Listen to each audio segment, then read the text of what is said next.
चलिए बेटा, बातें नहीं, सभी लोग हेडिंग डालिएगा। कितने टाइप हम लोग टेंजेंट नॉर्मल में कर चुके थे? 5 कर चुके थे। चलिए आगे हेडिंग डालिएगा, condition of tangency type number 6। Type number 6, condition for tangency. Condition for tangency.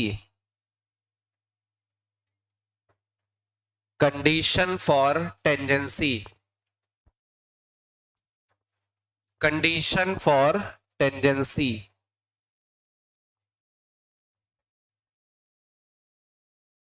अच्छा, हम लोगों ने कोऑर्डिनेट में, याद होगा आपको, कोऑर्डिनेट में कंडीशन फॉर टेंडेंसी पढ़ी थी।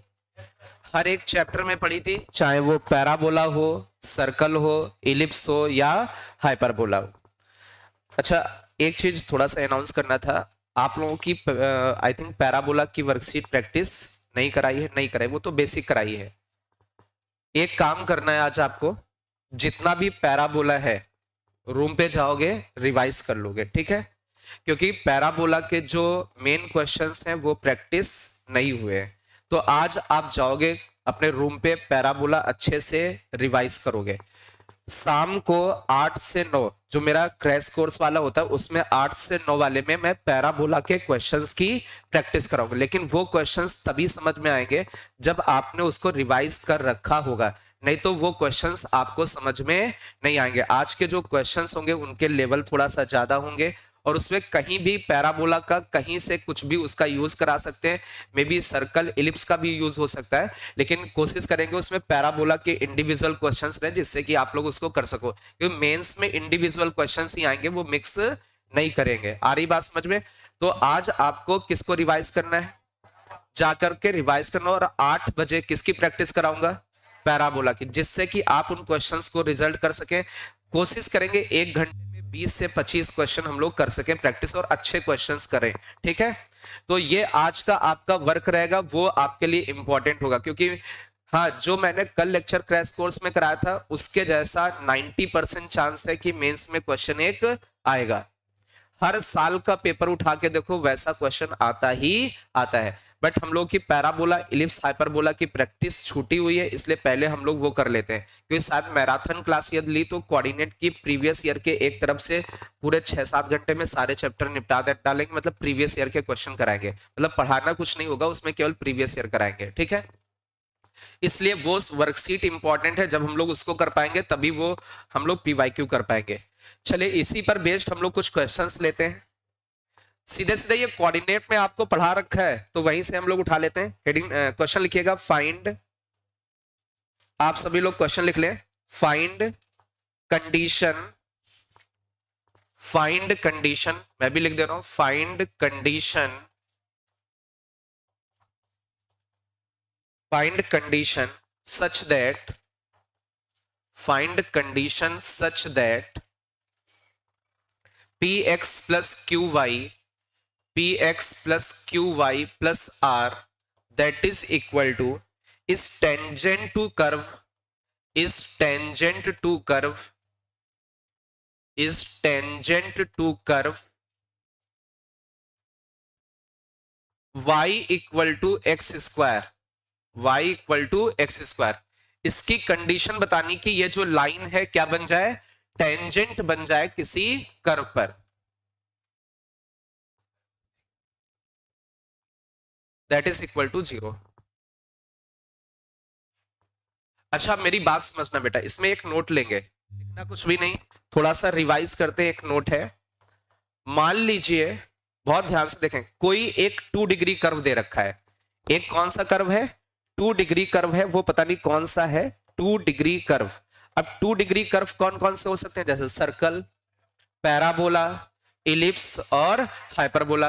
2 डिग्री का मतलब होता है जिनमें x और y की हाईएस्ट पावर कितनी हो, 2 हो। अब इस 2 डिग्री कर्व को एक स्ट्रेट लाइन ने 2 जगह कट किया। तो जब लाइन 2 डिग्री कर्व को 2 जगह कट करती है तो हम लोग क्या बोलते हैं? d greater than 0। याद आ रहा है? अरे भाई, 2 इंटरसेक्शन मिलेंगे और यदि लाइन उस कर्व को क्या कर जाए, टच कर जाए, तो d इक्वल टू 0, और नाइदर टचेस नॉर इंटरसेक्ट हो तो d लेस देन 0। ये कॉन्सेप्ट आपको याद होगा। तो इसी पर बेस्ड हम लोग कंडीशन ऑफ टेंडेंसी अप्लाई करेंगे। कंडीशन ऑफ टेंडेंसी में क्या होता है, d इक्वल टू 0 यदि लाइन उसको क्या करे, टच करे। लेकिन किस कर्व को, 3 डिग्री कर्व होगा उसमें ये अप्लाई नहीं होगा, क्योंकि उसमें 3 डिग्री का मतलब क्वाड्रेटिक नहीं बनेगी। तो एक चीज, क्या ये कर्व 2 डिग्री है और इस लाइन को मुझे क्या कराना है, टच कराना है, तभी वो टेंजेंट बनेगा। इट मींस हम लोग क्या करेंगे, सीधे सीधे इन दोनों का जो इंटरसेक्शन वाली क्वाड्रेटिक होगी उसका हम लोग d क्या कर देंगे, 0। तो यार हम लोग निकालते हैं यहां से, क्या y की वैल्यू निकाल सकते हो। y की वैल्यू कितनी आएगी, माइनस का px माइनस का r बाई क्यू। ये y की वैल्यू इसमें रख देते हैं, तो y equal to x square लिखा हुआ है, y की जगह हम लोग रखते हैं माइनस का px माइनस का r बाई क्यू, और इक्वल टू क्या लिखा हुआ है, एक्स स्क्वायर। क्या ये एक क्वाड्रेटिक बन जाएगी, x में क्वाड्रेटिक बनेगी, उसका d इक्वल टू 0 करिए, कंडीशन आ जाएगी। लिखो आप सभी लोग इसकी क्वाड्रेटिक बनाए कि क्या क्वाड्रेटिक बन रही है।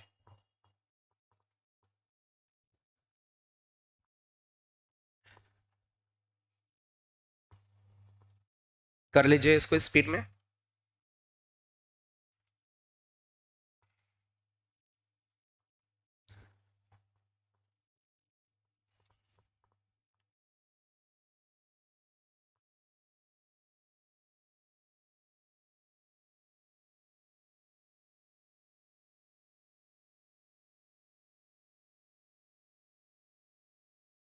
ये आपका तभी लगेगा कॉन्सेप्ट डी वाला जब कर्व कौन सा हो, 2 डिग्री कर्व हो। आ रही बात समझ में। और 3 डिग्री कर्व वगैरह में इसको नहीं करना है। 3 डिग्री कर्व होगा या कोई भी कर्व होगा उसको कैसे करना है, एक और क्वेश्चन लेंगे। अच्छा, इसमें क्वाड्रेटिक क्या बन रही है, क्यू एक्स स्क्वायर बनेगा, क्यू एक्स स्क्वायर प्लस का पी एक्स और प्लस का आर, ये बन गया, दैट इज इक्वल टू 0। इसका डी 0 कर दें, डी इक्वल टू 0 मतलब b square minus 4ac, q into, ये आर है क्या, ये आर है, तो ये क्यू इंटू आर, तो means p square minus 4qr की वैल्यू क्या होगी, 0। यदि ये 0 होगा तभी ये लाइन इसके ऊपर क्या बनेगी, टेंजेंट बनेगी। क्लियर है। तो ये कॉन्सेप्ट 2 डिग्री कर्व वाला समझ में आया। अच्छा, 2 डिग्री कर्व ना हो तो हम लोग क्या करेंगे, उसके लिए हम लोग देख लेते हैं, इसको स्पीड में लिख ले। नोट बहुत ध्यान से देखना बेटा। मान लीजिए कोई एक कर्व है, अब वो जरूरी नहीं कि वो मे बी क्या हो सकता है, 2 डिग्री भी हो सकता है या 3 डिग्री भी हो सकता है या कितने भी डिग्री वाला कर्व हो सकता है, सभी के लिए वैलिड है। मींस कोई भी कर्व है, चाहे वो 2 डिग्री हो या 3 डिग्री, कैसे भी डिग्री वाला हो, यदि कोई लाइन इसको क्या कर रही है, टच कर रही है, तो हम लोग देखो क्या करेंगे, इसको एक पॉइंट मान लेंगे इस कर्व पर, जहां पर वो लाइन क्या कर रही है, उस कर्व को टच। तो वो पॉइंट हमने माना x1 कॉमा y1, और उस जगह पर थोड़ा सा किसका यूज करेंगे, कैलकुलस का यूज करेंगे। मींस उस पॉइंट पर किसका स्लोप निकाल लेंगे, स्लोप ऑफ टेंजेंट, मतलब उस लाइन का मींस टेंजेंट की इक्वेशन निकालने की कोशिश करेंगे। तो स्लोप ऑफ टेंजेंट कितना आ जाएगा, dy upon dx at that p point, और ये पॉइंट पता होगा, उससे अपनी क्या आ जाएगी, इक्वेशन ऑफ टेंजेंट। जैसे ही इक्वेशन ऑफ टेंजेंट आ जाएगी और उन्होंने उस लाइन की इक्वेशन दे रखी होगी जो टच कर रहा होगा, दोनों क्या होने चाहिए, सेम। एक आपकी गिवन लाइन होगी, आपकी क्या होगी, गिवन लाइन होगी, और एक आपने क्या किया होगा, कैलकुलेट किया होगा किसकी इक्वेशन, टेंजेंट की इक्वेशन आपने क्या की होगी, फाइंड की होगी। और दोनों इक्वेशंस क्या होनी चाहिए, सेम होनी चाहिए। मतलब आपको इसमें क्या करना पड़ेगा, कंपेयर करना पड़ेगा। ये बात समझ में आ रही, मींस जो लाइन गिवन है, ठीक है, वो तो ठीक है, वो टच करने का मतलब वो क्या बनेंगे, देन अपना क्वेश्चन क्या हो जाएगा, सॉल्व हो जाएगा। लिख लो भाई स्पीड में। तो जब 2 डिग्री से ज्यादा हो तो ये अप्लाई कर सकते हैं, 2 डिग्री में भी अप्लाई करोगे तो कोई दिक्कत नहीं है। चलिए इसी पर बेस्ड एक क्वेश्चन लेते हैं।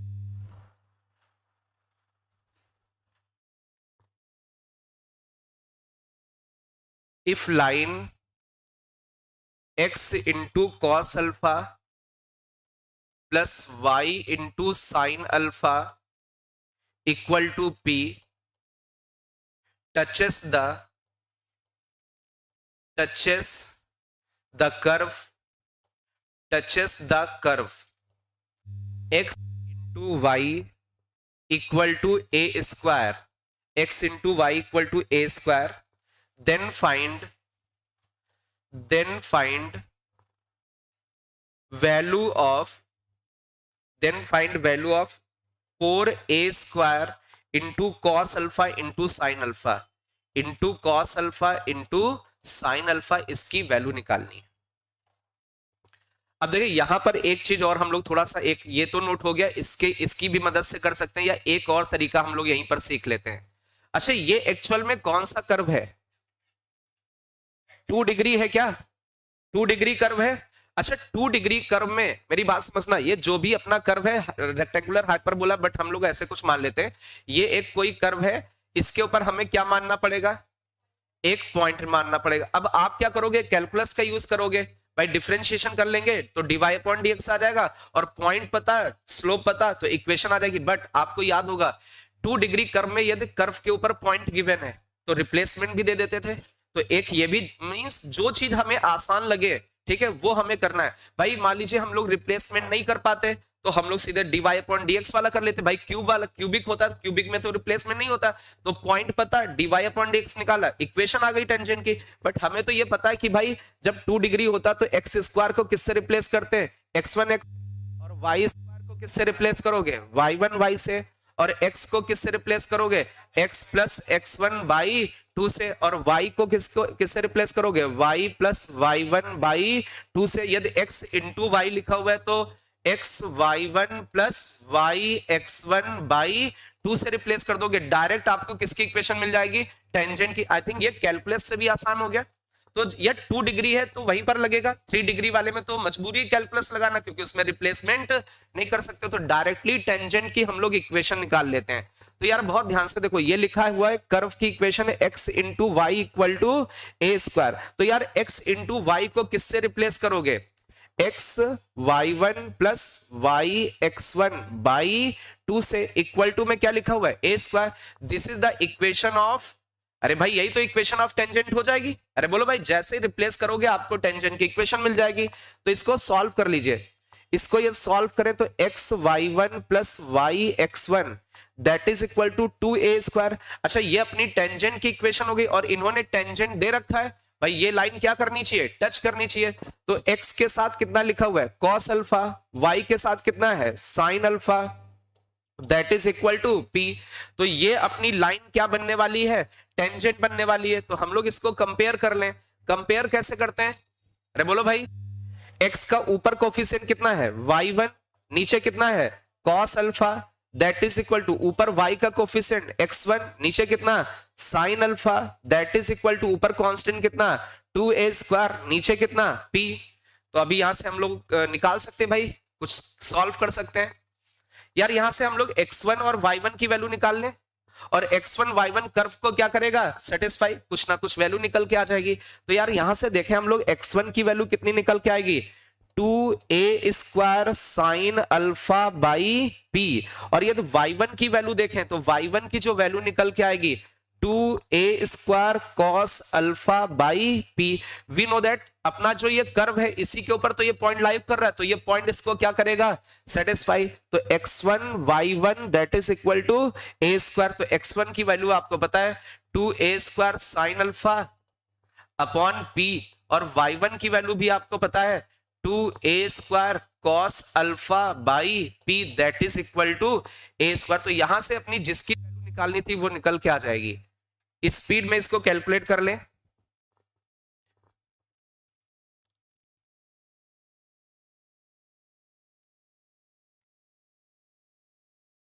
इस स्पीड में कैलकुलेट करें।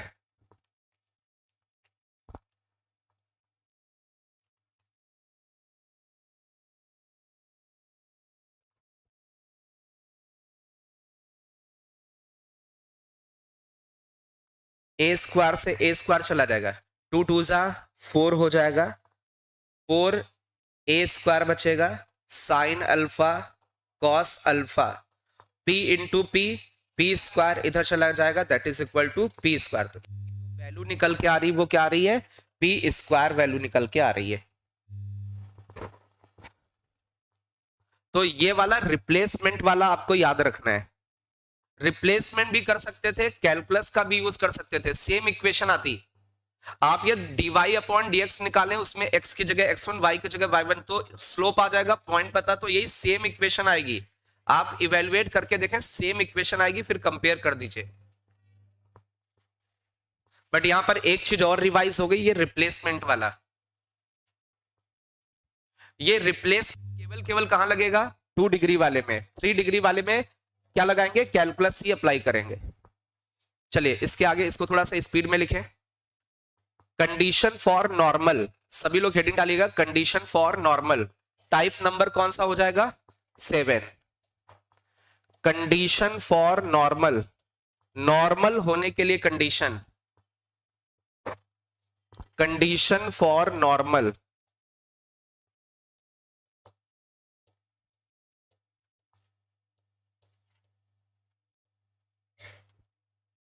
कोई लाइन क्या बन जाए? नॉर्मल। चलिए इसी पर बेस्ड एक क्वेश्चन लेते हैं। कंडीशन फॉर नॉर्मल पर बेस्ड लिखेगा, find the condition, find the condition, find the condition so that line px plus qy plus r that is equal to 0 is normal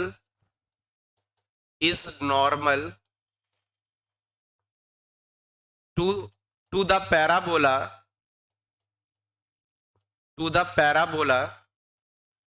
y equal to x square।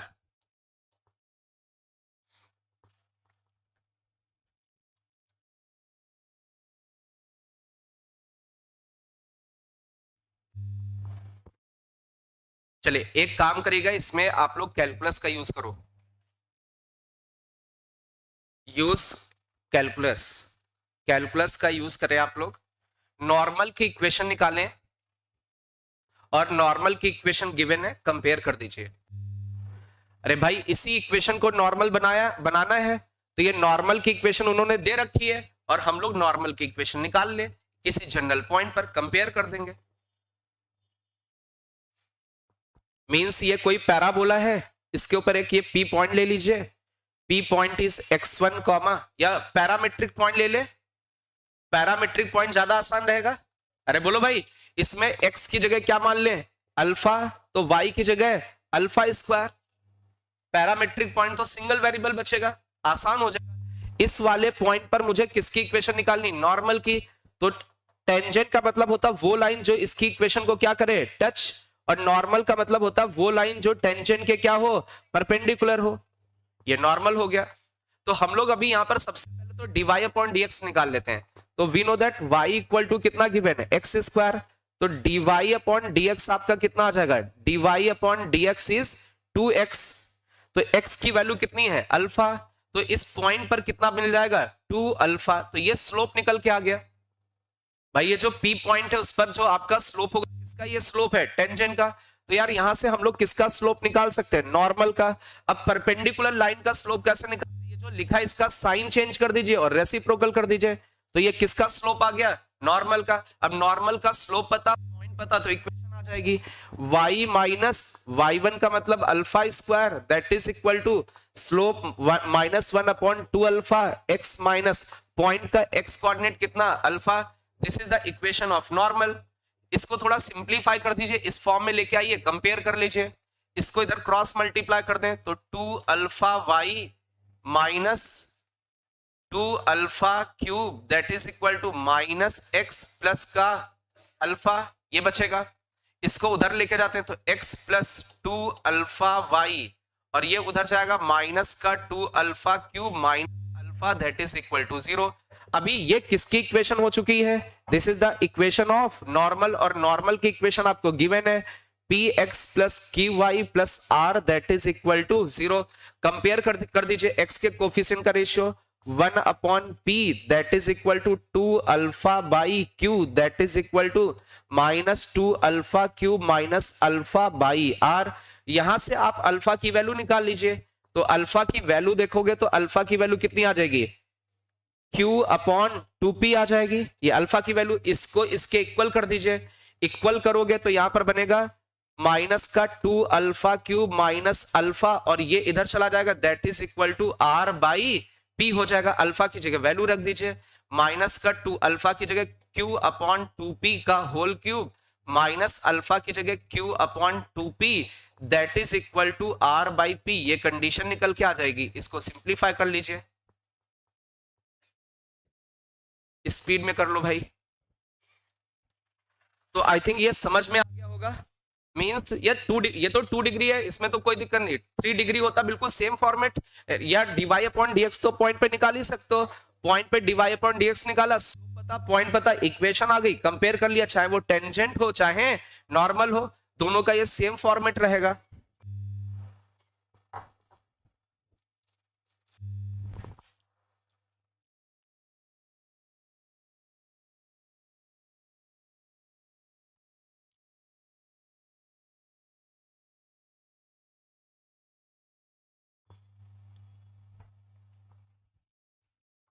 Speed में लिखें,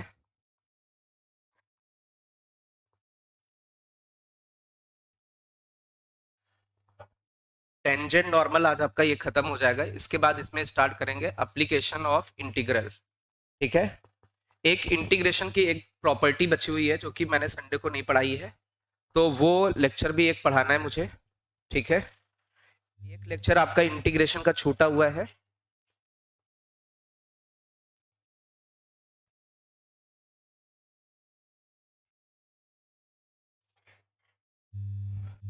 चलिए आगे बढ़ते हैं। I think सभी का लिख गया होगा, चलिए सभी लोग हेडिंग डालिएगा, एंगल बिटवीन टू कर्व। इस पर बेस्ड कई बार क्वेश्चंस आए हैं, angle between two curve, angle between two curve, angle between two curve, दो कर्व के बीच में एंगल। इसको तो सिंप्लीफाई कर सकते हैं ना, एलसीएम वगैरह लेके, जो वहां ऑप्शन मैच हो रहा होगा उसके हिसाब से कर लीजिएगा। एंगल बिटवीन टू कर्व, अच्छा दो कर्व, क्या आपको याद है हम लोगों ने सर्कल के बीच में एंगल निकाला था? हालांकि पैराबोला, इलिप्स, इनमें तो ऐसा कोई एंगल वाला क्वेश्चन नहीं किया था, बट यहां पर मेरी बात समझना, कोई भी दो कर्व हो, जैसे मान लेते हैं ये एक कोई कर्व है C1 और ये एक कोई दूसरा कर्व है C2, आपके पास कितने कर्व हैं? दो कर्व हैं। अब बहुत ध्यान से मेरी बात समझना, किस जगह पर एंगल निकालना है? जहां पर वो दोनों कर्व आपस में क्या करेंगे? इंटरसेक्ट। अब एक्चुअल में दो कर्व के बीच में एंगल होता कौन सा है? तो हम लोग कहते हैं ये जो फर्स्ट कर्व है, इस पॉइंट ऑफ इंटरसेक्शन पर इस पे क्या ड्रॉ कर दीजिए? टेंजेंट। तो ये आपकी फर्स्ट कर्व पर टेंजेंट हो गई T1।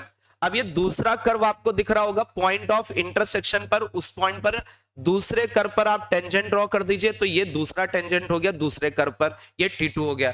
तो हम लोग कहते हैं ये जो T1 और T2 इनके बीच में ये जो एंगल होगा, यही एंगल होगा एंगल बिटवीन टू कर्व। अब इसमें एक लफड़ा आता है, बहुत ध्यान से देखो, ऐसा जरूरी नहीं कि कर्व एक जगह ही कट करे, अरे बहुत सारी जगह कट कर सकता है। तो एंगल जरूरी नहीं कि आपका एक जगह 30 है, आपका एंगल शायद इस जगह 30 आ रहा हो, इस जगह क्या आ रहा हो? 60 आ रहा हो। तो बहुत सारे एंगल्स हो सकते हैं। वो किस पॉइंट पर पूछ रहे हैं, कहां पर पूछ रहे हैं, वो क्वेश्चन के हिसाब से चलना होता है। ऐसा जरूरी नहीं कि केवल एक ही आंसर आएगा, वो कर्व बहुत सारी जगह आपस में क्या कर सकते हैं? कट कर सकते हैं, तो बहुत सारे एंगल निकल सकते हैं। तो जरूरी नहीं पता चला आपने किसी पॉइंट पे निकाला और वो ऑप्शन मैच नहीं कर रहा, तो इट मींस कोई दूसरा भी पॉइंट रहा होगा जहां वाला एंगल आपको गिवन होगा। आ रही बात समझ में? तो एंगल बिटवीन टू कर्व का मतलब हो गया किसके बीच का एंगल? एंगल बिटवीन टेंजेंट, लेकिन कहां पर? At common point. Common point का मतलब एट पॉइंट ऑफ इंटरसेक्शन। अच्छा ये वाला पॉइंट हमने माना कोई P पॉइंट है, x1, y1। अच्छा बहुत ध्यान से देखना, क्या T1 का स्लोप निकाल सकते हो? T1 का मतलब टेंजेंट का स्लोप कैसे निकालोगे? dy upon dx। T2 का भी स्लोप निकाल सकते हो, दूसरे वाले कर्व को डिफरेंशिएट कर दीजिए। यदि फर्स्ट वाले कर्व को डिफरेंशिएट करें dy upon dx, dy upon dx for first curve, तो ये स्लोप किसका आ जाएगा? स्लोप ऑफ, अरे बोलो भाई, और स्लोप ऑफ सेकेंड टेंजेंट कितना आएगा? dy upon dx। आप डिफरेंशिएट कर दें किसको? सेकेंड कर्व को। ये बात समझ में आ रही है? अरे फर्स्ट कर्व को डिफरेंशिएट करोगे तो किसका स्लोप मिलेगा? फर्स्ट टेंजेंट का। सेकंड कर्व को डिफरेंशिएट करोगे तो सेकंड टेंजेंट का। तो अभी मेरी बात समझो, क्या ये दो लाइंस हो गई? और दो लाइंस के बीच का एंगल का फॉर्मूला आता है। दो लाइंस के बीच में एंगल का फॉर्मूला क्या होता है? Tan theta equal to mod m2 minus m1 upon 1 plus m1 m2। आ रही बात समझ में? तो इसमें हम लोग वैल्यूज रख दें।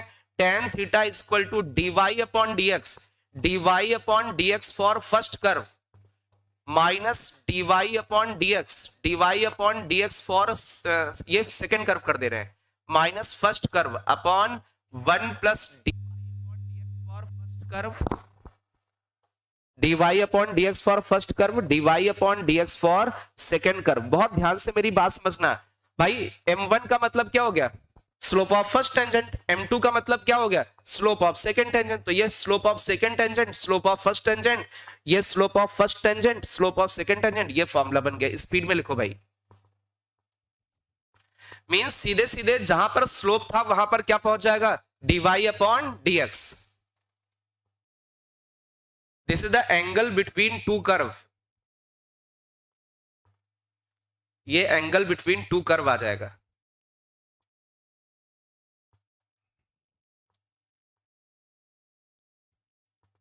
थोड़ा सा स्पीड में लिखें।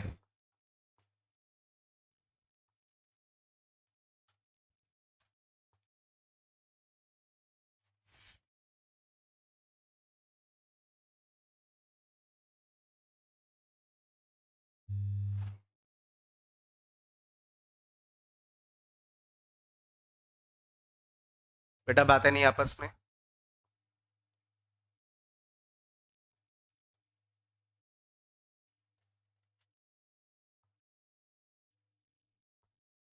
फाइंड एंगल बिटवीन, इन दोनों कर्व के बीच में क्या निकालना है? एंगल। आराम से पहले क्वेश्चन लिख लीजिए।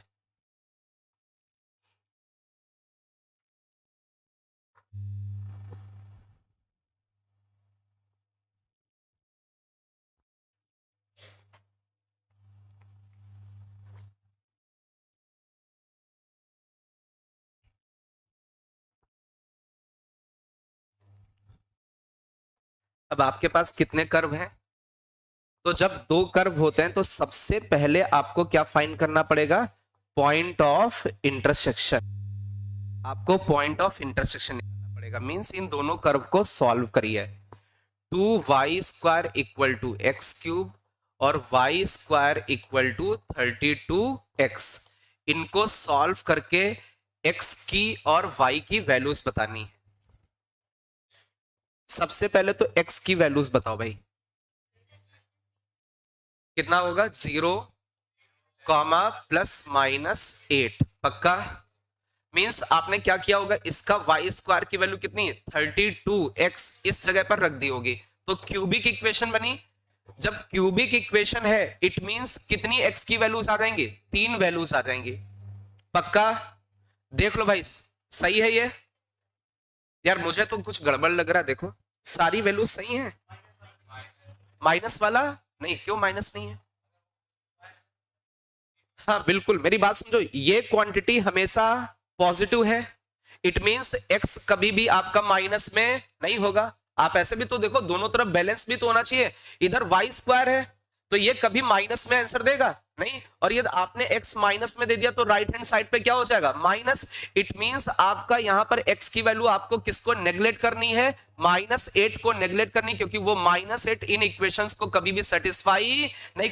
रख के देख लो, यदि x की जगह -8 रखोगे, -8 इंटू 32 माइनस में आएगा। जबकि क्या लेफ्ट हैंड साइड कभी माइनस में हो पाएगा? हो ही नहीं पाएगा, तो कभी इक्वल होगा ही नहीं। तो आपको केवल कौन सी वैल्यू लेनी है? x इक्वल टू 0 और x इक्वल टू 8 लेना है। -8 को आपको क्या कर देना है? नेग्लेक्ट कर देना, क्योंकि वो कभी भी इस इक्वेशन को सेटिस्फाई नहीं करेगा। भाई यदि राइट हैंड साइड माइनस में हो गया तो लेफ्ट भी माइनस में होना चाहिए, और लेफ्ट में तो स्क्वायर है, कभी वो माइनस में होगा ही नहीं। अच्छा एक चीज समझो बेटा, जब x की वैल्यू 0 होगी तो y कितना होगा? दोनों इक्वेशन को सेटिस्फाई कर रहा है। और यदि x की वैल्यू 8 हो गई तो y की वैल्यू, यदि x की वैल्यू 8 रखोगे तो y की दो वैल्यू आएंगी, क्वाड्रेटिक बनेगा y में। y की वैल्यू प्लस माइनस 16 मींस आपके पास कितने पॉइंट्स निकल के आ गए? 3।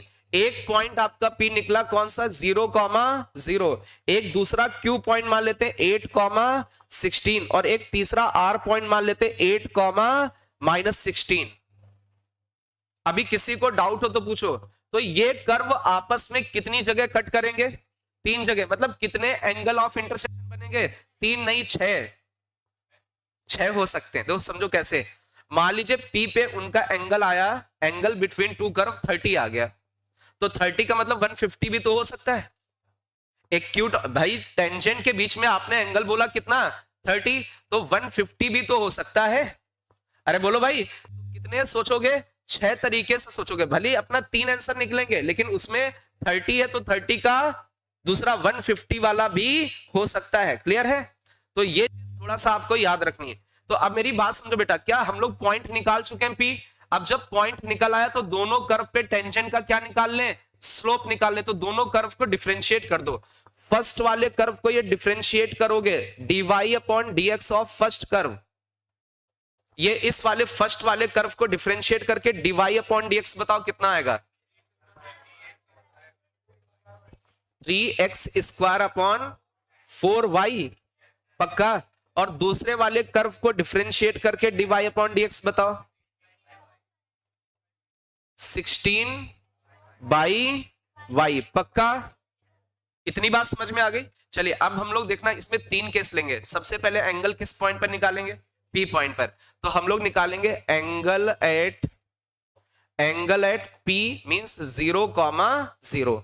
तो अब मेरी बात समझना है। तो 0,0 पर दोनों कर्व का क्या निकालना पड़ेगा? स्लोप। अब यहाँ एक लफड़ा आएगा, आप लोग फंसोगे। बहुत ध्यान से देखो। यदि फर्स्ट वाले कर्व को देखें dy/dx फॉर फर्स्ट कर्व, इसका स्लोप कितना है? 3x² / 4y। यार इसमें यदि आपने 0,0 पटक दिया तो नॉट डिफाइन नहीं बोलो, इनडिटरमिनेंट बोलो। क्या बोलो? जिसकी वैल्यू ही आप निकाल नहीं पाओगे। इनडिटरमिनेंट है मींस आपको अब इसमें कुछ काम करना पड़ेगा। ये 2 वेरिएबल है, एक वेरिएबल बना दो। मींस कुछ आपकी फाइनाइट वैल्यू निकल के आ जाएगी। तो एक काम करते हैं यार भाई, इसको तो ये कौन सा वाला कर्व? फर्स्ट वाला कर्व है। अरे फर्स्ट वाले कर्व का स्लोप है तो y की जगह, ये y की जगह आप लोग क्या रख सकते हो? यहां से निकाल सकते हो। y की जगह आप इसमें रख दीजिए x के टर्म में। तो ओवरऑल जो आपका स्लोप आएगा वो किसके टर्म में आएगा? x के टर्म में। तो हम लोग रख के देख लेते हैं भाई। ये आपका 3x² लिखा हुआ है, अपॉन में कितना है? 4। और y की जगह यहां पर क्या रखने वाले हैं? x³ / 2 और इसकी पावर भी 1/2। इसको थोड़ा सा सिंप्लीफाई करके देखो, ये कितना आ रहा है बेटा?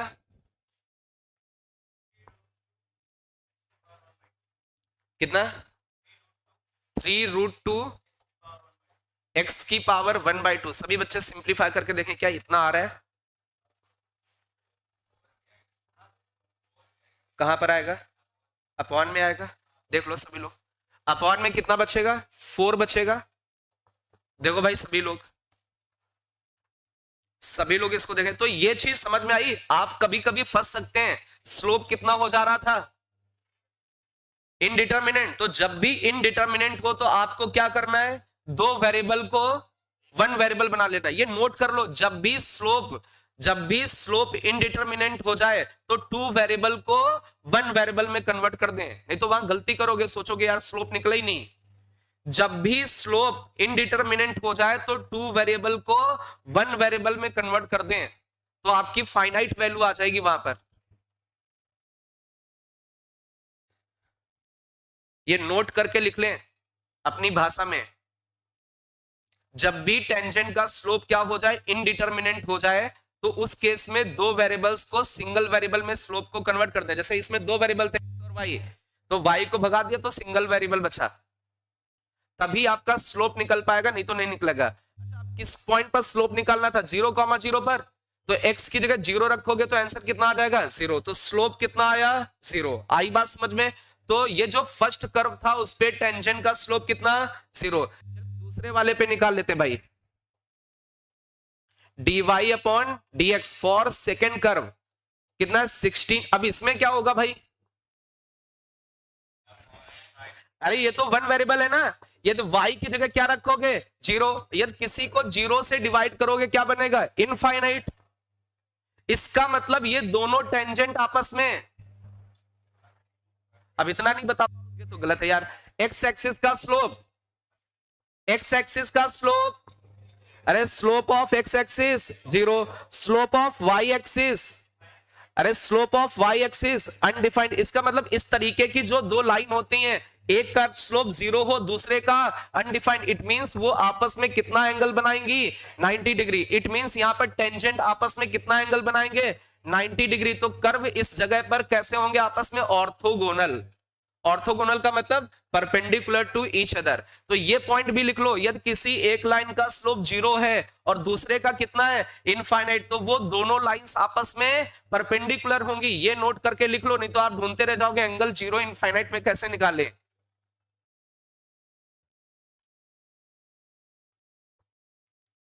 आप ये पॉइंट जरूर लिख लें, यदि किसी एक लाइन का स्लोप जीरो है और दूसरी लाइन का इनफाइनाइट है, तो वो दोनों लाइंस आपस में परपेंडिकुलर लाइंस होंगी।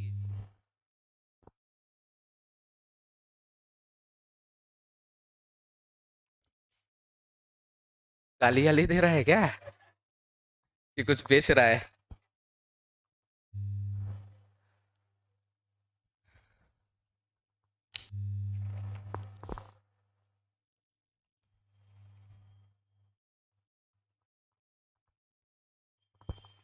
अच्छा, इस क्वेश्चन में बहुत कुछ सीखने को मिल गया ना।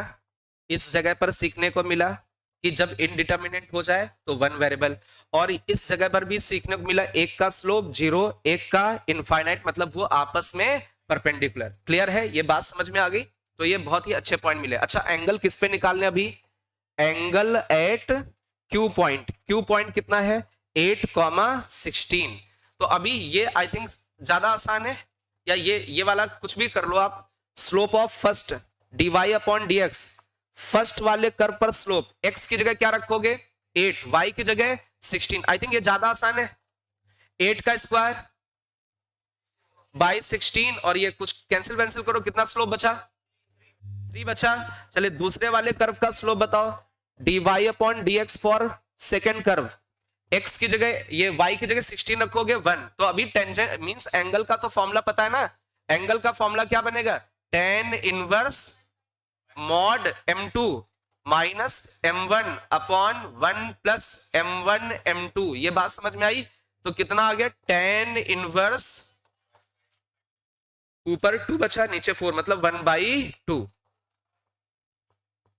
tan inverse 1/2। चलिए स्पीड में लिख ले भाई। ऐसे क्या तीसरे वाले पॉइंट पे निकाल सकते हो।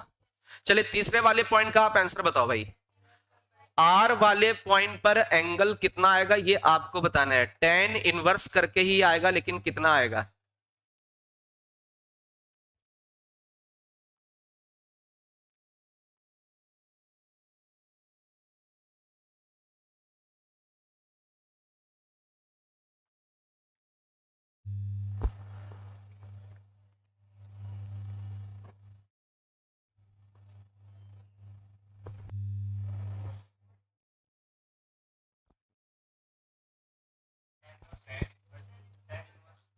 tan इनवर्स 2 आ रहा है पक्का, tan इनवर्स 2।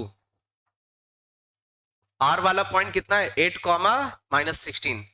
तो 8 कॉमा माइनस 16 इसमें रख दीजिए, 8 कॉमा माइनस 16 दोनों के स्लोप आ गए। ये फॉर्मूला लगा दीजिए, ये वाला tan inverse m2 minus m1, mod ले लीजिए, आंसर आ जाएगा। चलिए स्पीड में सॉल्व करें बच्चों।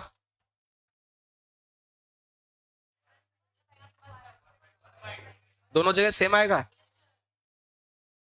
देख लो भाई।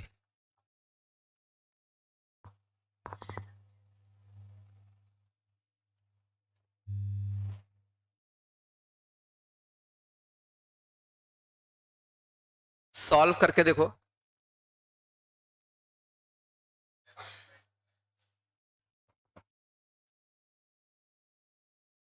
tan इनवर्स 1/2 आएगा, tan इनवर्स 1/2 सिंप्लीफाई करके देखें, tan इनवर्स 1/2 निकल के आएगा। देख लो भाई पक्का। चलिए आगे हेडिंग डालेगा ऑर्थोगोनल कर्व। कितने हो गए? 8, ये तो एंगल वाला एर्थ था ना। टाइप 9, टाइप 9 है ऑर्थोगोनल कर्व, ऑर्थोगोनल कर्व।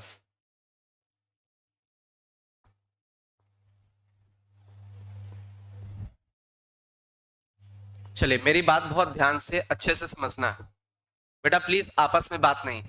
अच्छा, ऑर्थोगोनल कर्व का मतलब वो कर्व आपस में कितना एंगल बनाएंगे? 90 डिग्री। बस यहां एक लफड़ा रहता है, बहुत ध्यान से देखो। जैसे मैं आपसे कहूं एक ये कर्व है, बहुत अच्छे से समझना। इस जगह पर कितना एंगल बना? 90, मींस टेंजेंट के बीच में एंगल है, मैंने टेंजेंट दिखाया नहीं। और इस जगह पर आपका क्या बना? 45, ऐसा माना। एक और लेते हैं, एक ये कर्व है, एक ये दूसरा कर्व है।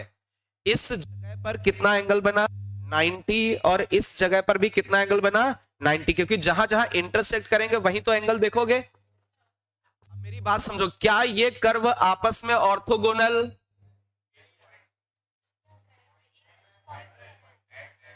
क्या है, तुम पर्ची लेके आ जाते हो, ऐसे करते हो।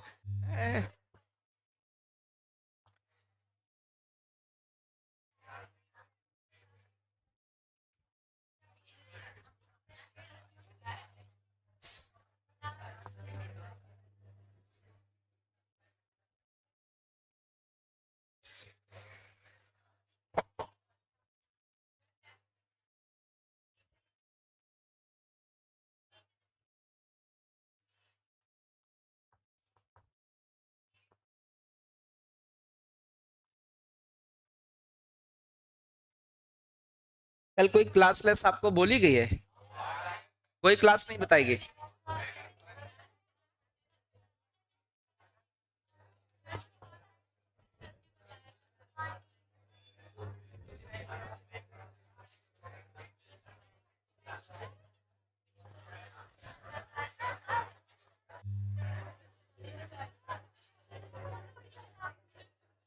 अभी हम लोग इधर पढ़ लेते हैं ना, उसके बाद करते हैं ना। चलो भाई, याद दिला देना, बताना है ना। चलो भाई,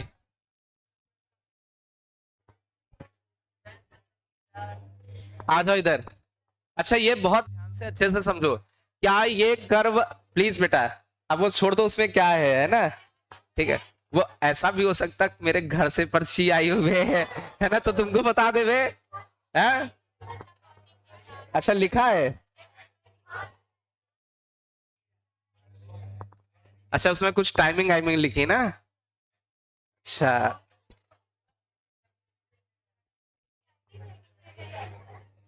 दिख रहा है। हाँ, चलो भाई, अब नहीं दिखा तो कोई दिक्कत नहीं। चलो अब मेरी बात बहुत ध्यान से समझो। क्या ये कर्व आपस में ऑर्थोगोनल हैं?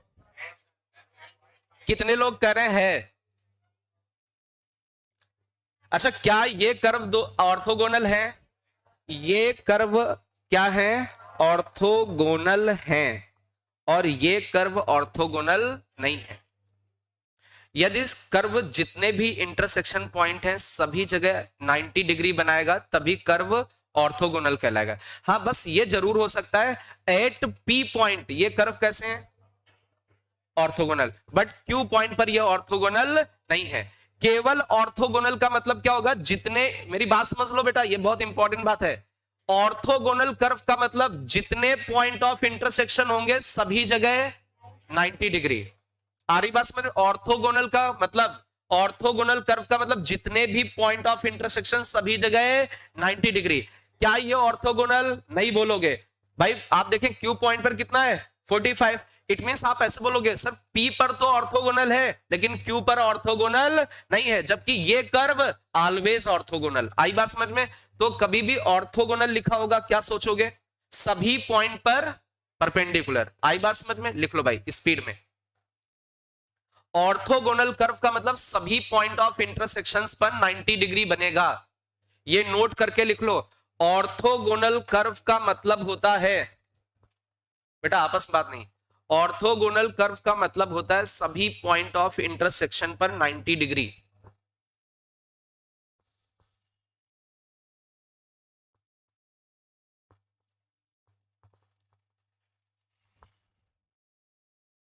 ऑर्थोगोनल कर्व का मतलब सभी पॉइंट ऑफ इंटरसेक्शन पर 90 डिग्री 90 डिग्री एंगल बनेगा उन दोनों कर्व के बीच में। जबकि ऊपर वाले में P पर तो ऑर्थोगोनल है लेकिन Q पॉइंट पर ऑर्थोगोनल नहीं है। अब मेरी बात समझना, यदि कोई भी दो कर्व आपस में ऑर्थोगोनल हैं तो समझना बेटा, dy upon dx for first curve into dy upon dx for second curve, ये फर्स्ट कर्व है, for second curve that is equal to -1। अरे ये बात तो समझ में आ रही हो गई भाई। फर्स्ट कर्व पर जो टेंजेंट होगा, सेकेंड पर कर्व पर जो टेंजेंट होगा, उनके स्लोप का प्रोडक्ट -1 होगा, क्योंकि वो दोनों आपस में कैसे हैं, परपेंडिकुलर। तो ये लिख लीजिए कंडीशन फॉर ऑर्थोगोनल है। चले इसी पर बेस्ड हम लोग कुछ क्वेश्चंस करेंगे।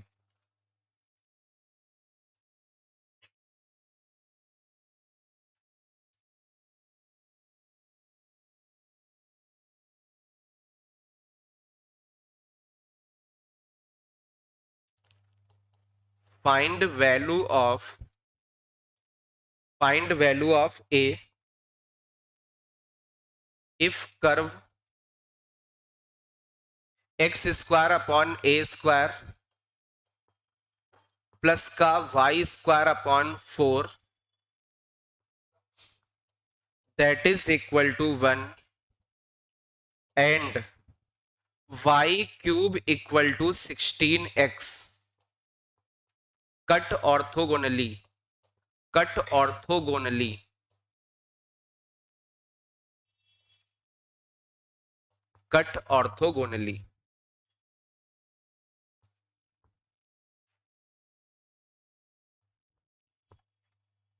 आपको एक ही वैल्यू बतानी है यदि ये दो कर्व आपस में कैसे कट कर रहे हैं, ऑर्थोगोनली। क्या इस तरीके का क्वेश्चन एनसीईआरटी बुक में था? वहां पर ऑर्थोगोनल की जगह लिखा था कर्व आपस में राइट एंगल बना रहे हैं, लिखा था इंटरसेक्ट एट राइट एंगल। बिल्कुल उसी तरीके का क्वेश्चन है। मेरी बात समझना बेटा, सभी लोग मेरी बात सुनो, एक गलती आप लोग कर सकते हो। क्या यहां पर ऑर्थोगोनल का मतलब एंगल से रिलेटेड होता है, और एंगल कितना है, 90 डिग्री। तो सबसे पहला स्टेप क्या होता है, आप लोग इनका पॉइंट ऑफ इंटरसेक्शन, कभी भी याद रखना ऑर्थोगोनल वाले में कोशिश करें पॉइंट ऑफ इंटरसेक्शन ना निकालें। और वैसे भी आपको दिख रहा है यहाँ a स्क्वायर आ गया, तो कहां से तुम पॉइंट ऑफ इंटरसेक्शन निकाल पाओगे, वो दिख जाएगा। तो जब भी ऑर्थोगोनल का क्वेश्चन हो, क्या ना निकालें, और खासकर उसमें कोई आर्बिट्रेरी कांस्टेंट हो तो और भी कोई पॉइंट ऑफ इंटरसेक्शन ना निकालें। तो अभी हमें करना क्या होगा, हम लोग क्या करेंगे, इस कर्व को डिफरेंशिएट करेंगे और dy अपॉन dx निकालेंगे, और इस कर्व को डिफरेंशिएट करेंगे dy अपॉन dx निकालेंगे। दोनों कर्व का dy अपॉन dx निकालो भाई। फर्स्ट वाले कर्व का dy अपॉन dx निकाल लीजिए। चलिए स्पीड में भाई, डिफरेंशिएशन तो कर ही सकते हैं। और सेकेंड वाले कर्व का भी dy अपॉन dx निकाल लीजिए। दोनों कर्व को डिफरेंशिएट करके dy अपॉन dx निकालो।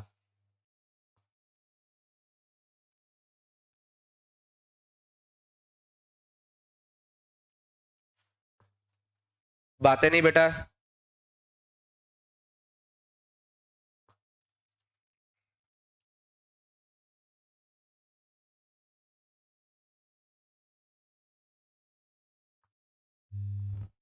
अरे डिफरेंशिएट करना कौन नहीं जानता भाई, पूछ सकते हो, सबको आता है। चलिए इसका डिफरेंशिएशन करोगे तो क्या मिलेगा, कौन बताएगा, आप बताओ बेटा। -4x अपॉन में कहां पर, अपॉन में y, पक्का। हाँ y स्क्वायर है तो y तो बचेगा ही बचेगा। चलिए दूसरे वाले कर्व को देखें, 16 अपॉन 3y स्क्वायर, पक्का। अच्छा ये दोनों कर्व आपस में कैसे, इट मींस इनके स्लोप का प्रोडक्ट -1।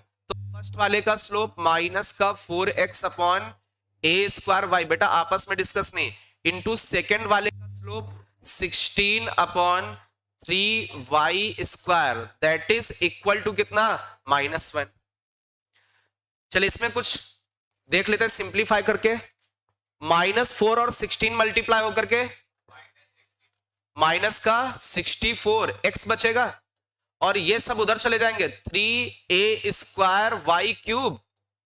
यार इसमें हम लोग कोशिश करते हैं कि कुछ वेरिएबल गायब गायब हो जाए। y³ की जगह 16x, बिल्कुल सही है। y³ की जगह क्या ले लें, 16x ले लें।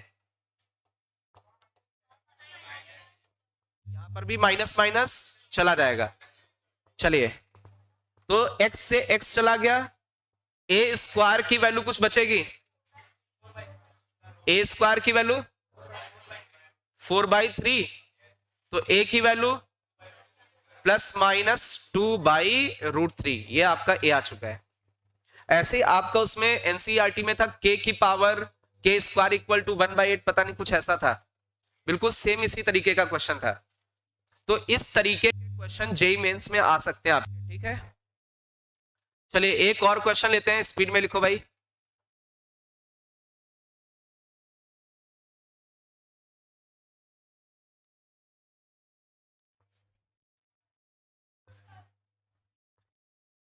चलिए एक क्वेश्चन लिखिएगा, थोड़ा सा चेंज करते हैं क्वेश्चन में। फाइंड एंगल बिटवीन पे ले लेते हैं।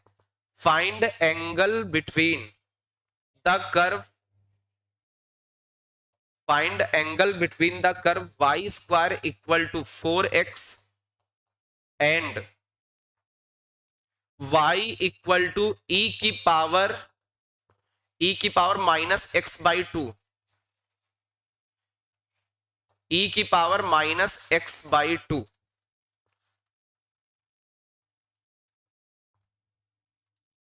आपको इन दोनों कर्व के बीच में एंगल बताना है। अब ये ऑर्थोगोनल वाला क्वेश्चन नहीं है, find angle between these two curve. अच्छा एक चीज बताओ, इन दोनों कर्व का क्या इंटरसेक्शन निकाल पाओगे? अरे एक जगह एक्सपोनेंशियल सॉल्व जल्दी नहीं कर पाओगे, इसका मतलब पॉइंट ऑफ इंटरसेक्शन ना निकालें, सीधे हम लोग क्या निकालते हैं, अरे वो खुद ही दिख जाता है कर्व। इसका तो आसान है, चलिए। बट ये वाला ऐसा ही है, तो ये इन दोनों को आपस में सॉल्व करोगे तो पॉइंट ऑफ इंटरसेक्शन टफ हो जाएगा, तो जो टफ है उसको छूना ही नहीं है, ठीक है। तो हम लोग सीधे सीधे क्या करें, dy/dx निकाले। तो फर्स्ट वाले कर्व का dy/dx निकालो और सेकेंड वाले कर्व का dy/dx निकालो।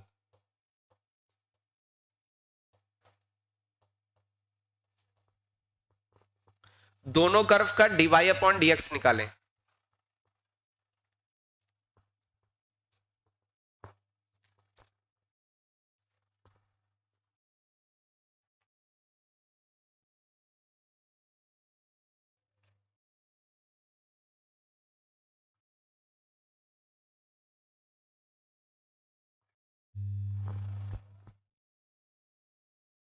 निकल गया। चलिए फर्स्ट वाले का डिफरेंशिएशन 2/y बचेगा। चलिए दूसरे वाले कर्व का माइनस का e की पावर -x/2 ऐसा बचेगा। तो इसको हम लोग क्या लिख सकते हैं, माइनस का y/2। अरे ये किसकी वैल्यू है, अरे यही तो y है। अच्छा इन दोनों का प्रोडक्ट कितना दिख रहा है, dy/dx for first curve into dy/dx for second curve, that is equal to -1। आप इनको मल्टीप्लाई करके देखें, y से y चला जाएगा, 2 से 2 -1 बचेगा। इट मींस कितना एंगल होगा इनके बीच में, और ये कर्व कैसे होंगे आपस में, ऑर्थोगोनल कर्व होंगे, आपस में ऑर्थोगोनल कर्व होंगे। क्या एंगल बिटवीन टू कर्व निकाल पाओगे? एंगल बिटवीन टू कर्व में सबसे पहले क्या निकालना होता है, इंटरसेक्शन पॉइंट। यदि वो दिखे कि इक्वेशंस टफ है तो हमें इंटरसेक्शन पॉइंट नहीं निकालना है। और ऑर्थोगोनल गिवन है तो सीधे सीधे dy/dx का प्रोडक्ट -1 के इक्वल कर देना है। चले इसी में हम लोग थोड़ा सा आगे बढ़ते हैं।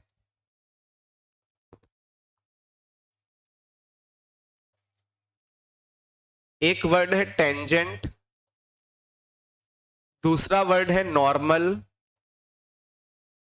तीसरा वर्ड है सब टेंजेंट, और उसके आगे एक है सब नॉर्मल। Sub normal. चलिए, ये चार चार हेडिंग है, किसके बारे में देखने वाले हैं? टेंजेंट, नॉर्मल, सब टेंजेंट, सब नॉर्मल। ठीक है, इनकी लेंथ को देखना है। किसको देखना है? इन सभी की लेंथ के बारे में बात करनी है। इन सभी की लेंथ के बारे में बात करनी है, ये क्वेश्चन रहेगा इसका।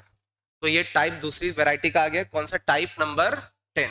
आपसे वो पूछेंगे लेंथ ऑफ क्या बताओ, टेंजेंट, या फिर लेंथ ऑफ नॉर्मल, या फिर लेंथ ऑफ सब टेंजेंट, या फिर लेंथ ऑफ सब नॉर्मल। अब सबसे पहले तो पता होना चाहिए कि ये लेंथ इनकी कौन कौन सी होंगी।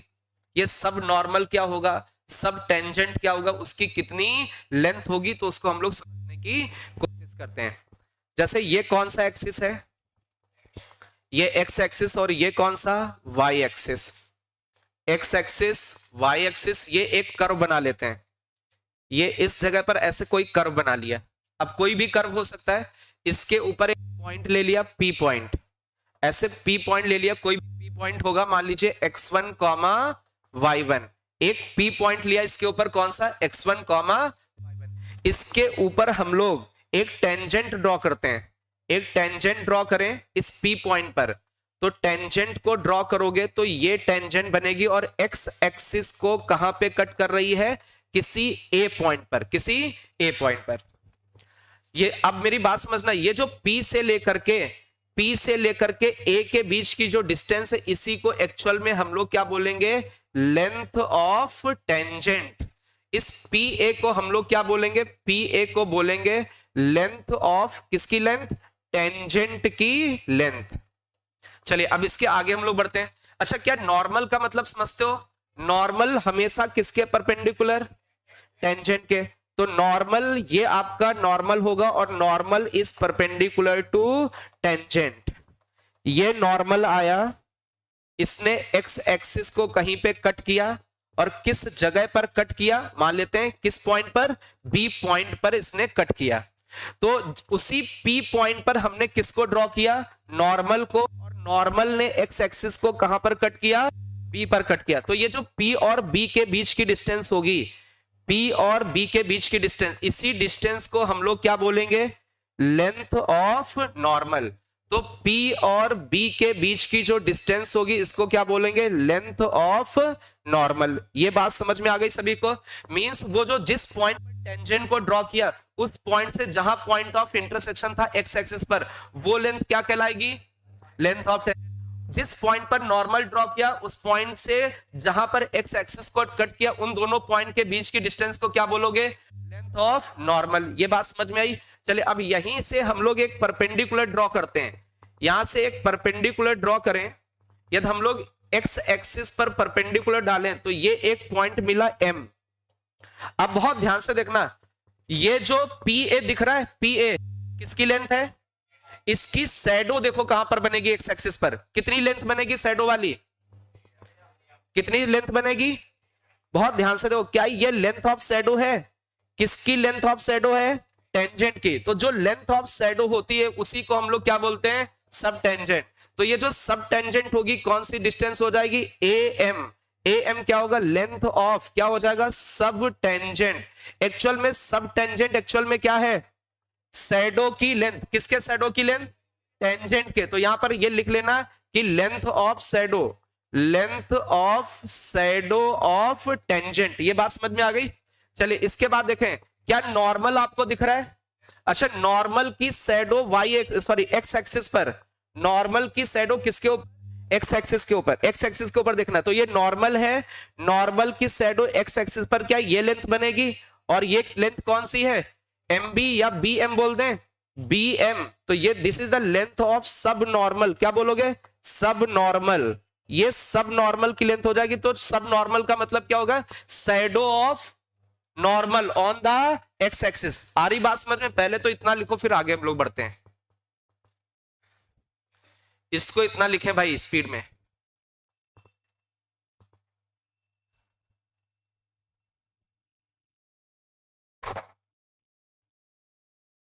अब यही सेम आप जब बुक्स उठाओगे तो डिफरेंशियल इक्वेशन में भी मिलेगा, टेंजेंट नॉर्मल में भी मिलेगा। तो डिफरेंशियल इक्वेशन में ये हेडिंग हम लोग नहीं पढ़ेंगे, ठीक है। यही सेम हेडिंग आपका डिफरेंशियल इक्वेशन चैप्टर में भी आती है और यहां भी पढ़ रहे हैं हम लोग।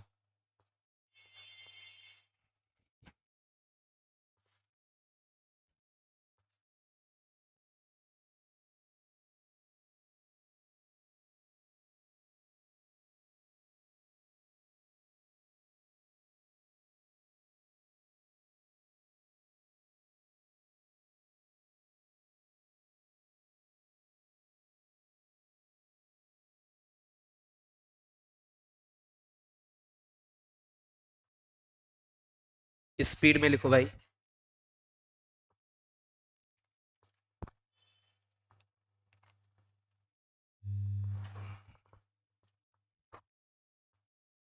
आज 1 बजे से आपकी किसकी क्लास होगी?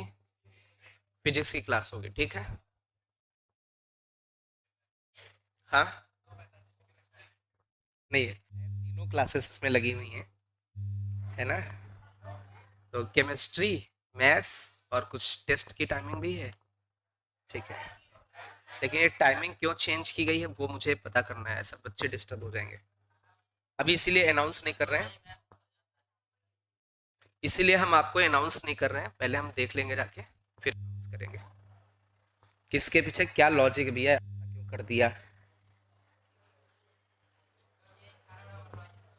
यहीं पे है।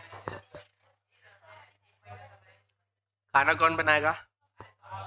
अच्छा, हम वो क्या बनाते हैं, चावल वाली नहीं, खिचड़ी होती है, खिचड़ी वो बना ले। चलेगा है? तो साला गुरु जी से तुम लोग खिचड़ी बनवाओगे, खाना बनवाओगे, है ना। चलेगा, ये नहीं कि सर हम लोग बना लेंगे। इसको रफ कर दे भाई, लिख गया। चलिए अब मेरी बात बहुत ध्यान से समझना, बहुत अच्छे से समझने की कोशिश करना। सबसे पहले हम लोग निकालेंगे लेंथ ऑफ, बेटा प्लीज बातें नहीं, लेंथ ऑफ टेंजेंट। किसकी लेंथ बताएंगे?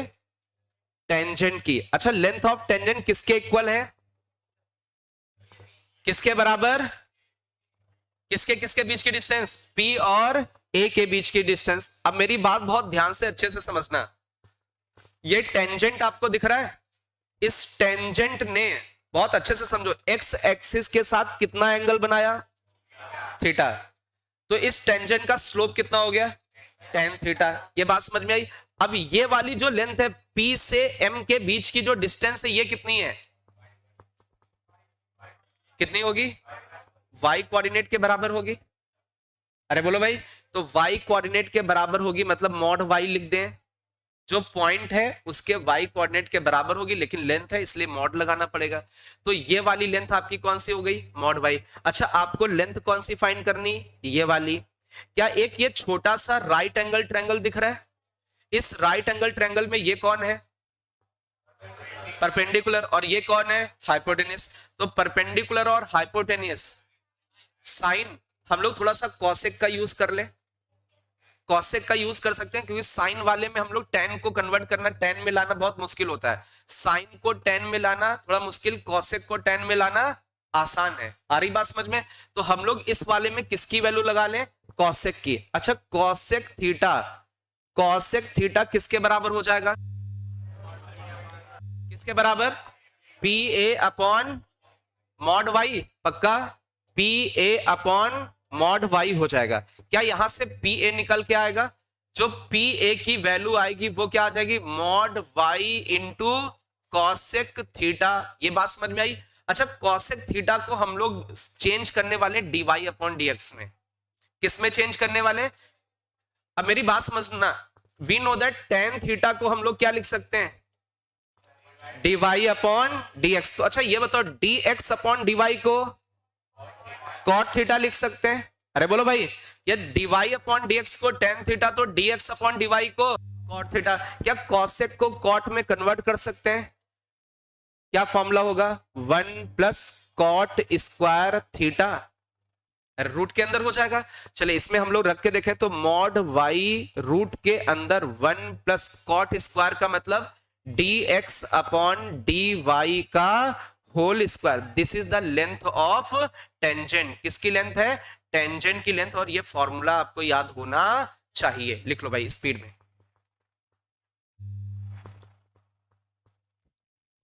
आप बुक्स वगैरह में देखोगे तो डिफरेंशियल इक्वेशन में ये चीज मिलेगी। और जो अच्छी बुक्स हैं वो टेंजेंट नॉर्मल, जहां पर अलग से चैप्टर गिवन होगा एप्लीकेशन ऑफ डेरिवेटिव में, वहां भी मिल जाएगा ये।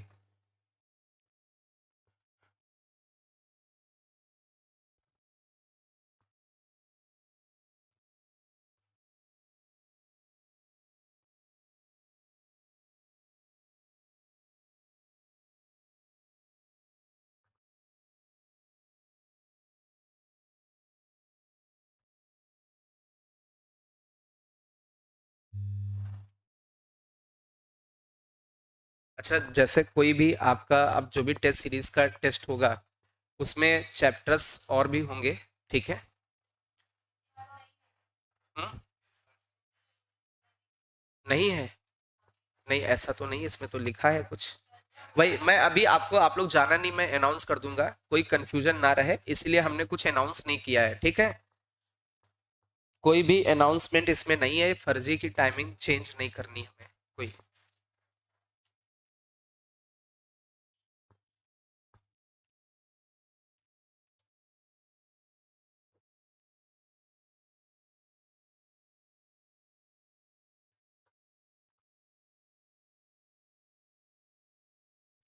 देखिए आप लोग जैसे स्टैटिस्टिक्स है, मैं आपको बता दे रहा हूँ, statistics, height and distance, mathematical reasoning, ये छोटे छोटे टॉपिक कल मीन्स या टेस्ट होता है तो उसमें रिवाइज करना है।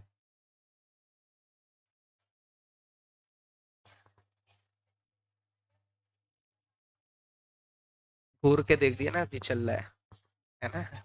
डर गया। किसका? सेट थ्योरी का भी इसके बाद भेज देंगे, क्योंकि इसमें हम लोग पढ़ेंगे, इस वाले में क्या पढ़ेंगे? Area bounded curve.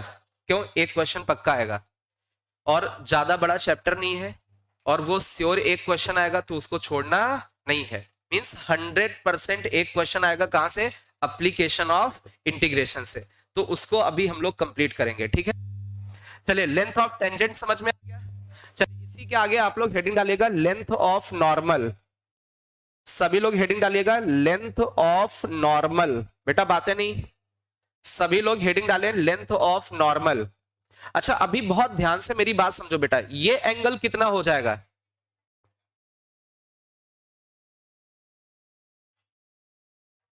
ये एंगल कितना होगा? पक्का? कितना होगा? 90 माइनस थीटा। पक्का? ये कितना है? 90। ये कितना? थीटा। तो ये वाला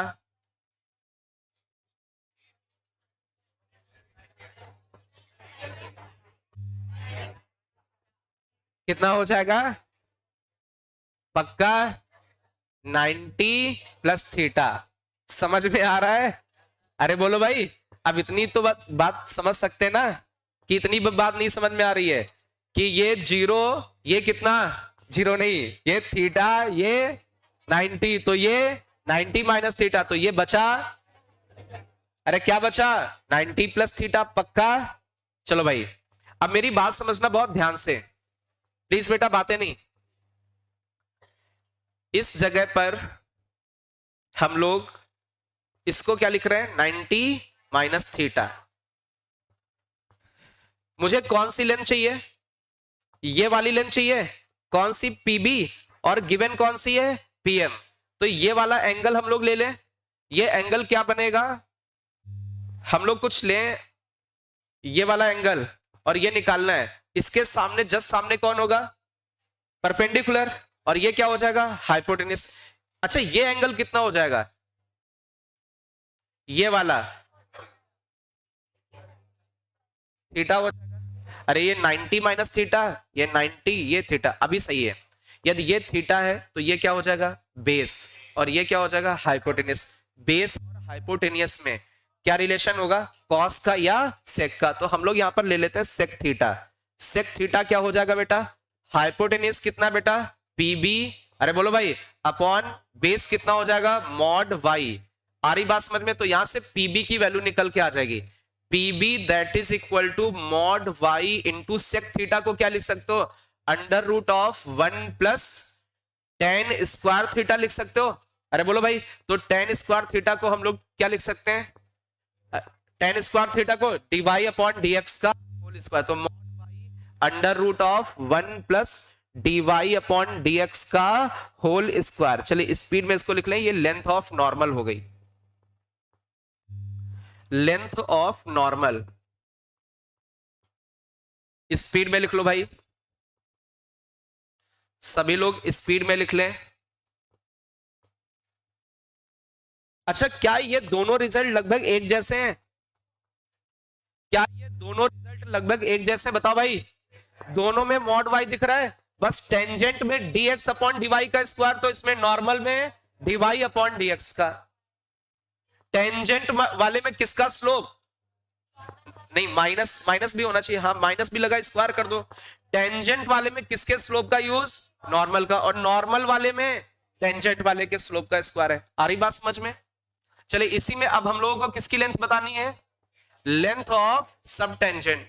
यार लेंथ ऑफ सब टेंजेंट कितनी होगी, कौन सी लेंथ होगी, क्या ए एम लेंथ होगी, ये फाइंड करनी है। अच्छा ये कौन है, इस ट्रायंगल के हिसाब से ये कौन, परपेंडिकुलर, ये कौन, बेस, तो ये क्या टेन थीटा लगाते हैं, तो टेन थीटा इक्वल टू हम लोग क्या लिख सकते हैं, टेन थीटा इक्वल टू, बहुत ध्यान से देखना, परपेंडिकुलर अपॉन बेस, बेस कितना बेटा, ए एम, तो यहां से ए एम आ जाएगा, तो ए एम इक्वल टू कितना हो जाएगा, मॉड वाई और इंटू कॉट हो जाएगा क्या, तो क्या इसको लिख सकते हैं, मॉड वाई कॉट को क्या लिख सकते हैं, d x upon D y, क्या ऐसा लिख सकते हैं, लिख लो भाई स्पीड में।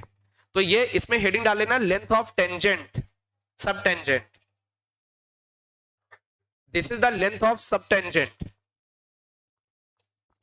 Length of sub tangent,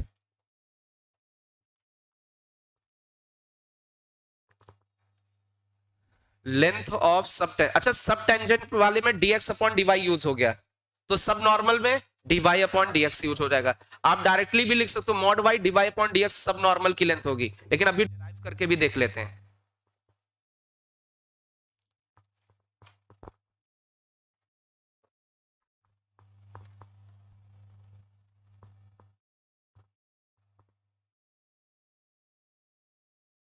length of sub tangent हो जाएगा mod y dx upon dy।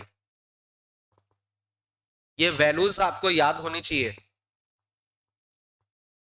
Means ये रिजल्ट आपको याद होने चाहिए सारे के सारे।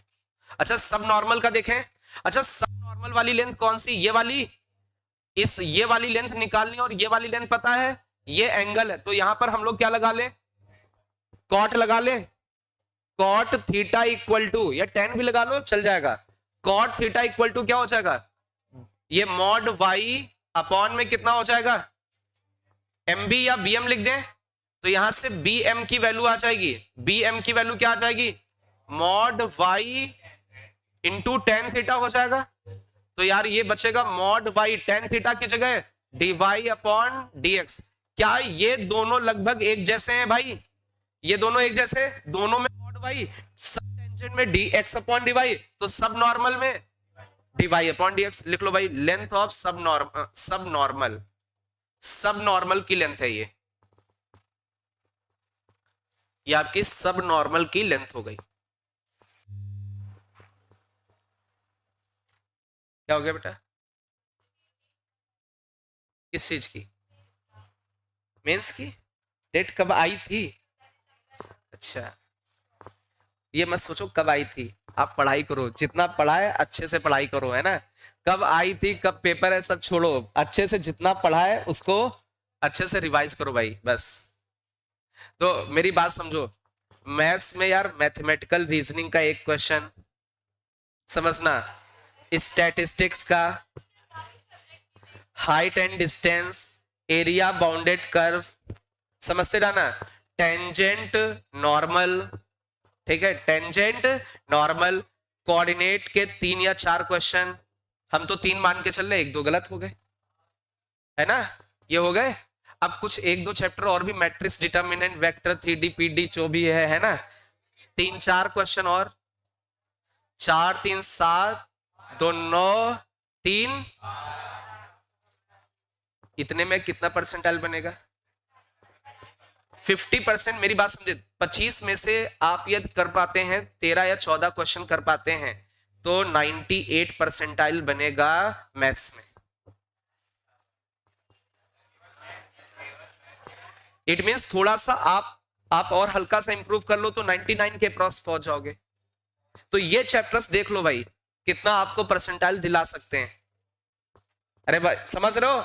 और सब कंफर्म। दो मैं आपको रियलिटी बताऊं, मैं अभी तक इसलिए नहीं बोलता था कि क्योंकि मेरा इंस्टीट्यूट है, मैं सोचता था कि भाई तीनों सब्जेक्ट आप पढ़ो और दूसरे सब्जेक्ट को ऊपर रखता था मैं। लेकिन एक्चुअल में सबसे आसान होता है स्कोर करना किसमें? आपको पता है कि कहां कहां से आएगा। 100% आएगा, 100% वैसे ही क्वेश्चन आएंगे, कुछ इधर उधर होगा ही नहीं। लेकिन आपको फिजिक्स केमिस्ट्री में पता ही नहीं कि कहां से क्या आएगा। आपको लगेगा आया और हमको आता है, वहां लगा का है, यहां गए आंसर देखा एक ही जगह बी। आई बात समझ में? लेकिन मैथ्स में 100% कंफर्म होता है, इस तरीके का ही क्वेश्चन आएगा। 10 क्वेश्चन कंफर्म होते हैं यार, 100% आपके सामने। पता नहीं कि किस तरीके का मैथमेटिकल रीजनिंग में आएगा, किस तरीके स्टैटिस्टिक्स में, किस तरीके हाइट एंड डिस्टेंस आएगा, बस आपको भाषा समझ में आ जाएगा। अरे बोलो भाई, एरिया बाउंडेड बाय कर्व का बहुत आसान क्वेश्चन आएगा, कुछ होता नहीं है उसमें, बस आसान। कोऑर्डिनेट इतना प्रैक्टिस करा रहा हूं, इसलिए पैराबोला कराने जा रहा हूं कि वो 3-4 क्वेश्चन आप कर सको। मैं आपको रियलिटी बता रहा हूं, आप मेरी नोट्स रिवाइज कर लेना अच्छे से, और जो प्रैक्टिस ये मैंने कराई वो आपने पढ़ी है की है, तो 3-4 क्वेश्चन आपके हो जाएंगे, 100% हो जाएंगे, बचेगा नहीं भाई। 1-2 क्वेश्चन ऑब्वियस नहीं लगते हैं, है ना? आ रही बात समझ में? 3 क्वेश्चन तो हो ही जाएंगे, और थोड़ा बहुत इधर इधर क्या मैट्रिक्स, डिटर्मिनेंट और 3D पीडी नहीं कर सकते हो? अरे थोड़ा बहुत तो कर ही सकते हो, क्वाड्रेटिक है, सीक्वेंस सीरीज है ना, इधर उधर से 4-5 क्वेश्चन निकल आते हैं तो यार बन नहीं गया 98 99। और पगले कुछ तो यही नहीं कर पाएंगे ना, मैथमेटिकल रीजनिंग कहेंगे क्या होता है, गोला मार दिया, स्टैटिस्टिक्स गोला मार दिया, तो कहां सिलेक्शन होगा? जब यही गायब तो सब कहीं से गायब। अरे सिलेक्शन तीनों से होता है, केवल मैथ से नहीं होगा, केवल फिजिक्स से नहीं होगा, केवल केमिस्ट्री से नहीं होगा। ये याद रखना, आपका तीनों अच्छा होगा, या मान लीजिए 2 अच्छे हैं एक एवरेज है, 2 अच्छे हैं एक एवरेज है, तब सिलेक्शन होगा। लेकिन 2 अच्छे एक खराब, सिलेक्शन नहीं। ये याद रखना, हमेशा याद रखना। यदि कोई भी सब्जेक्ट आपका खराब है, आप उसको नहीं कर रहे हैं, नहीं प्रैक्टिस कर रहे हैं, तो आपका सिलेक्शन नहीं है। आप भले केवल मैथ पढ़ते रहो, कुछ बच्चे देखते हैं मैथ्स बहुत पढ़ते हैं, केवल मैथ्स पढ़ते नहीं, केमिस्ट्री भी पढ़ो और फिजिक्स भी पढ़ो। जैसे मैंने देखा है, ऑब्जर्व किया है कि बहुत सारे बच्चे मैथ्स लगाते हैं, ठीक है, मैथ्स में यदि स्कोर हो भी गया तो आपको बताएं 18 से ज्यादा क्वेश्चन भी नहीं कर सकते हो। 18 से ज्यादा, 20 से ज्यादा आप क्वेश्चन भी उसमें नहीं कर पाओगे, और बहुत आसान है 10-15 क्वेश्चन निकालना, और 18 से ऊपर जाना बहुत टफ है, ठीक है। लेकिन इतना तो पता कि यार कहां से आता, उतना तो कर ही सकते हैं, 98 99 को तो कर ही सकते हैं, सेलेक्ट हो गए। हमको तो सिलेक्शन से मतलब है ना, पहले सेलेक्ट हो जाए, बाद में हम रैंक देखें। आप जैसे मान लीजिए सेलेक्ट हो गए, सुन लो बेटा, सेलेक्ट हो गए, आप पहुंच गए कॉलेज। अब कॉलेज में ये सब बच्चे हैं, 2-3 दिन पूछेंगे बेटा तुम्हारी रैंक कितनी, बेटा नहीं भाई तुम्हारी रैंक कितनी, बहन तुम्हारी रैंक कितनी, है ना। लेकिन 10 दिन के बाद वो रैंक वाला सब खत्म, सब बराबर हो जाते हैं। फिर उसके अंदर आप क्या परफॉर्मेंस कर रहे हो वो होता है मैटर। तो आपकी सबसे पहली वो क्या होनी चाहिए प्रायोरिटी, कि आप वहां सेलेक्ट कैसे होंगे। आ रही बात समझ? इसलिए तीनों सब्जेक्ट बहुत जरूरी हैं। और मैथ्स कितना आसान है बताओ, मैथमेटिकल रीजनिंग रिवाइज कर लो, स्टैटिस्टिक्स सब प्रीवियस ईयर क्वेश्चन करवा दिए मैंने। अरे उसके जैसे ही तो आएंगे। अब वो बात अलग है कि बिल्कुल ही अलग कोई क्वेश्चन आ जाए, वो बात अलग है भाई, है ना। उसका क्या किया जा सकता है, हाइट एंड डिस्टेंस, वो आप ही के ऊपर डिपेंड करता है कि आप कितना जानकारी रखते हो, कौन सी भाषा है, क्या लिखा है, कौन से वर्ड लिखे। अरे भाई हाइट एंड डिस्टेंस का ये थोड़ी नहीं मतलब कि सर ने नहीं पढ़ाया, वो आपने, अरे मैंने तो पढ़ाया, मैंने पढ़ाया, लेकिन वो पढ़ाने के बावजूद भी यदि आप उसकी भाषा समझ पाओगे ना पढ़ो या पढ़ो, हाइट एंड डिस्टेंस बराबर है। आप उसकी भाषा समझ पा रहे हैं तभी आप उसको कर पाएंगे। और आईआईटी जेई में कोई फर्जी वाले उसमें कोई वर्ड यूज नहीं होते हैं, बिल्कुल सिंपल सा वो होता है। वो बस भाषा इतनी गंदी लिख देते हैं कि वो बस भाषा समझ पाओ बस आप। तो उसके लिए दो ऑप्शन आपके पास है, इंग्लिश नहीं आ रहा तो हिंदी देख लो, हिंदी नहीं आ रहा तो इंग्लिश देख लो। उसमें ऑप्शन रहते हैं, ऑप्शन रहते हैं, हिंदी इंग्लिश ऑप्शन रहता है, चेंज हो जाता है, आप देख लो उसमें। और यदि मान लीजिए इंग्लिश भी नहीं आती है, हिंदी भी नहीं आती, तो मराठी देख लो, साला कहाँ जा रहा है, उसमें हो जाएगा। भाषा समझ में आनी चाहिए। आ रही बात समझ में? चलो हम लोग इस पे आ रहे हैं। ये लिख गया सभी का? सबसे आसान स्कोर करना, ऑन एवरेज स्कोर करना। बहुत ज्यादा स्कोर भी नहीं होता है, लेकिन ऑन एवरेज होता ही होता है। और मैथ्स में पता क्या नहीं होता है, आप करके आए ए, यदि आपका आंसर आया ए तो आंसर भी होगा ए, बस यही होता है। थोड़ा कॉन्फिडेंस होता है, अच्छा हाँ इसका आंसर ये है। और एक चीज और समझना, जब आप मेंस का पेपर दोगे तो 5 से 6 क्वेश्चन ऐसे होंगे जो बहुत लेंदी होंगे, और पता चला उसी क्वेश्चन में आप पढ़े रहे, आगे नहीं बढ़े। एक क्वेश्चन पे 20 मिनट लगा दिए तो सब कुछ छूट गया। तो ऐसे कोई क्वेश्चन यदि आपको दिखते हैं लंबे हैं आ रहे हैं, उनको छोड़ दो, उनको सबसे बाद में करना। जो छोटे हैं आ रहे हैं उनको करते चले जाएं। सेकेंड अटेम्प्ट में जो आपको आ रहे थे लेंदी हैं उनको अटेंड करें, नहीं तो मैथ्स का पेपर आप कहोगे बहुत लंबा था। आ रही बात समझ में? हालांकि मैंने आपको शॉर्ट ट्रिक्स बताई हैं, है ना, लेकिन आईआईटी में शॉर्ट ट्रिक काम नहीं आती है, ये याद रखना भाई, समझ रहे हैं? और वहां जो आती भी होंगी वो भी भूल जाओगे, बस केवल क्या याद रहेगा, कॉन्सेप्ट याद रहेगा। आई बात समझ में? चलो भाई एक क्वेश्चन ले लो।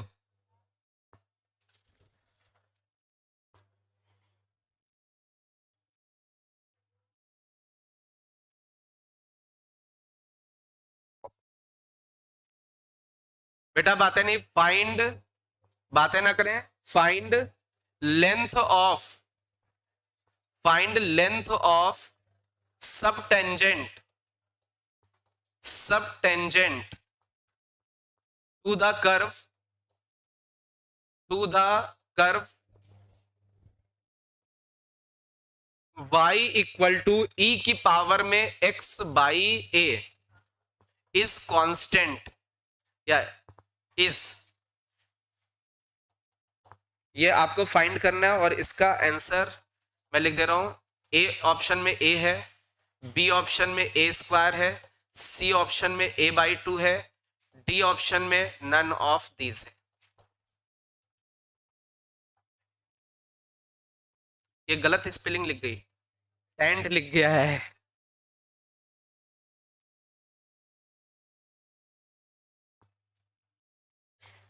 लेंथ ऑफ सब टेंजेंट,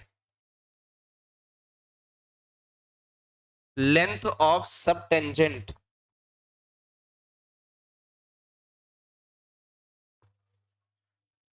कहा है बिटिया?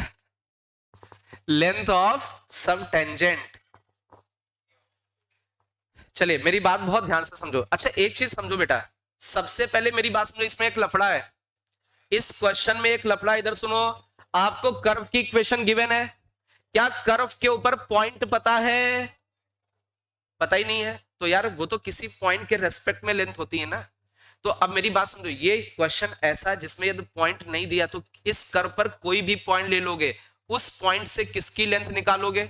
सब टेंजेंट की लेंथ हमेशा कांस्टेंट रहेगी, कभी चेंज नहीं होगी। इट मींस कोई भी हम लोग पॉइंट ले लें, कौन सा पॉइंट ले लें, एक्स कॉमा वाई, इसके ऊपर एक पॉइंट ले लिया एक्स कॉमा वाई। अच्छा सब टेंजेंट की लेंथ कितनी होती है?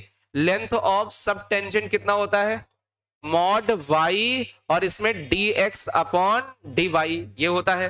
तो हम लोग d y upon d x निकाल सकते हैं, d y upon d x निकाल लो भाई। तो d y upon d x क्या आ जाएगा? 1 बाई ए ई की power x by a, e की पावर एक्स बाई ए को क्या लिखोगे?